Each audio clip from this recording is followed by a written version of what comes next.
आजकल की बहुओं को तो काम चोरी की आदत सी हो गई है। बहू जरा 2 कप चाय बना दो, इलायची वाली, अदरक मत डालना। आराधना जी अदरक वाली चाय नहीं पीती और जरा गर्मा गर्म नाश्ता भी बना लेना। अनामिका को आज ऑफिस से जल्दी आया देखकर शीला जी ने फरमान सुनाया। शीला जी अपनी सहेली आराधना जी के साथ बाहर लॉन में बैठी थी। अनामिका एक बैंक मैनेजर है जो सुबह 8 बजे ऑफिस के लिए निकल जाती है और शाम को 6 बजे घर वापस आती है। अनामिका के पति अमित को और भी देर हो जाती है क्योंकि वह फील्ड जॉब में है। उसे घर वापस आने में रात के 9 से 10 बज जाते हैं। दोनों की शादी के 2 साल हो गए हैं, लेकिन अनामिका आज भी अपनी सास शीला जी के साथ सामंजस्य नहीं बैठा पाई है, इसीलिए वे अपने फैमिली प्लानिंग भी नहीं कर पा रहे हैं।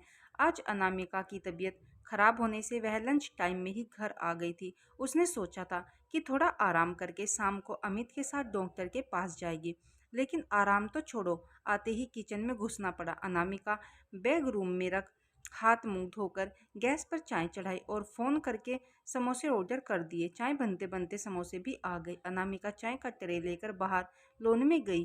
ट्रे में समोसे देखकर शीला जी अनामिका पर बरस पड़ी। यह क्या, बाहर से समोसे मंगा लिए और ठंडे भी हैं।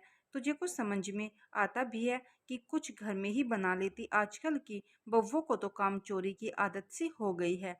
आराधना जी की बहू को देख, जब भी मैं जाती हूँ मेरी कितनी सेवा करती है, हमेशा गर्मा गर्म नाश्ता खुद बनाकर खिलाती है।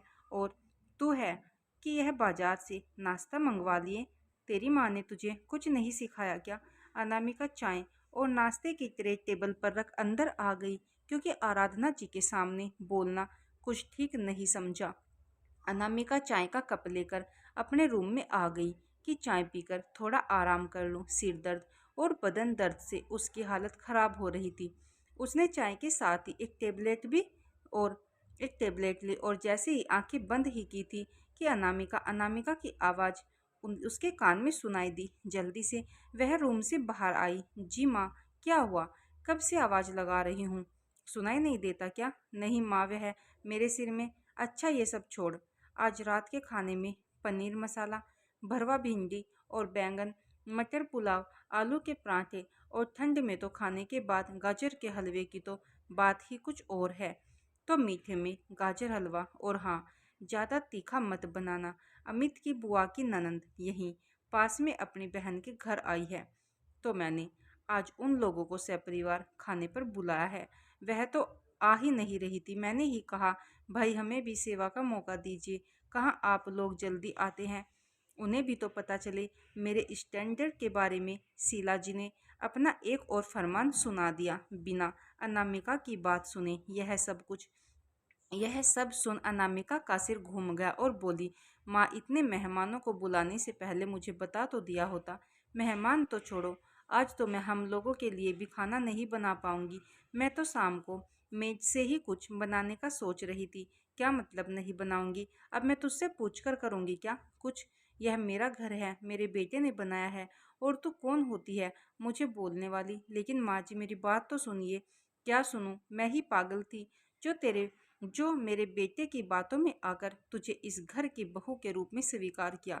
शीला जी गुस्से में चिल्लाई जा रही थी और अनामिका को समझ में नहीं आ रहा था क्या करे, कैसे अपनी बात समझाए। वाह माँ, तो आपको अभी तक इस बात का अफसोस है कि आपने अनामिका को इस घर की बहू के रूप में स्वीकार किया, और बिना अनामिका की बात सुने कि उसने ऐसा क्यों कहा, बिना इस बात को जाने कि आज ऑफिस से जल्दी क्यों आ गई।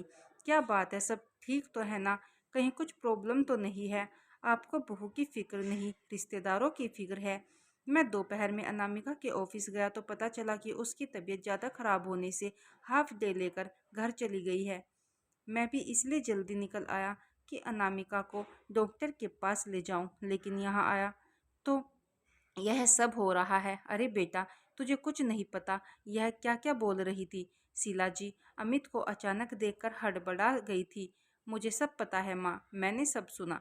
कभी आप मैं से हम बनकर देखिए, अनामिका के सारे दोस्त गुणों में बदल जाएंगे। वह रोज हमारा कितना ध्यान रखती है। सुबह ऑफिस जाने से पहले मेरा काम करके और शाम को आते समय घर की जरूरत का सामान भी लेकर आती है। तुम्हारी दवाइयाँ और डॉक्टर का डेट तो मुझे पता भी नहीं है माँ, वह सब अनामिका ही देखती है। तो क्या हम उसकी तबीयत खराब होने पर भी उसका ध्यान नहीं रख सकते? और रही बात गेस्ट की, तो हम आपके सम्मान में कोई कमी नहीं होने देंगे। पराठे और पुलाव मेड से बनवा लेंगे और बाकी मैं बाहर से लेता आऊँगा। लेकिन अभी अनामिका को डॉक्टर को दिखाना ज़्यादा ज़रूरी है। और हाँ माँ, मैं से हम तक का सफ़र इतना मुश्किल भी नहीं है कि हम कोशिश भी ना करें। इतना कहकर अमित अनामिका को लेकर डॉक्टर को दिखाने चला गया। दोस्तों, क्या मैं से हम बनना इतना मुश्किल है कि वह यह भूल जाते हैं कि बहू भी परिवार का एक अहम हिस्सा है, जिसके बिना परिवार ही पूरा नहीं है?